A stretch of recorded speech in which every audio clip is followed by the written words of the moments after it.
proiektuekin bateragarriak direla, ez, edo oso koherentziazkoak direla ikusi genituen aurpegiak. EAJ ukituta ikusi genuen, somatzen zela, etzela eurek nahi zuten emaitza, nahiz eta igual ahotik zerbait esaten duzun gero sentsazio hori edo aurpegian neke hori edo ikusi zen, ezta?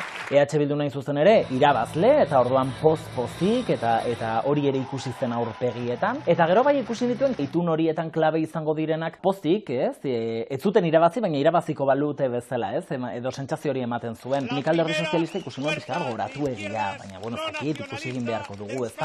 Alderdi Popularrak bai ikusi du bera ere klabe izango dela itun horietan, Alderdi Sozialista eta EAJaren itun hori bakarrik ez du gehitzen, eta orduan Alderdi Popularraren gehiketa hori edo ekuazio horretan sartzea garrantzitsua izango da itunetarako. Estatuko haize freskori etorri zitzaion ere eta horrek igo egin zuen. Mezuetan zentratzen baldin bagara, nik ikusi dut, ezta, EAJak autokritika bat egin duela, eta gainera aurreragoko ikusi egingo dituzte zer nolako itunak eta zer nolako barruko lanketa egin behar duten, ezta? Horrek atentzioa deitu zidan, ze normalean oso ohituak gaude hauteskunde gauean denak irabazi dutela entzutea. Alderdi Popularrak marra gorria jarri du EH Bildun, eta horrek esan nahi duena da itun askotara atea zabalik dagoela, baina EH Bildu ez duela egingo ez aldun nagusi. Inon, ez da alkatetza ere bere esku badago gutxi.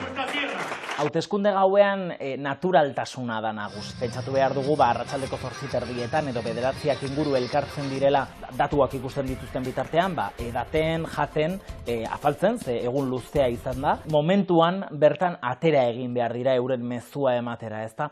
Orduan ikusi genuen burusoilen bat oso brillo handiekin, edo arropa desegoki jarrita eta gero ongi jazten. Deitu zian atentzioa adibidez, Arnaldo Otegiren kamisetak.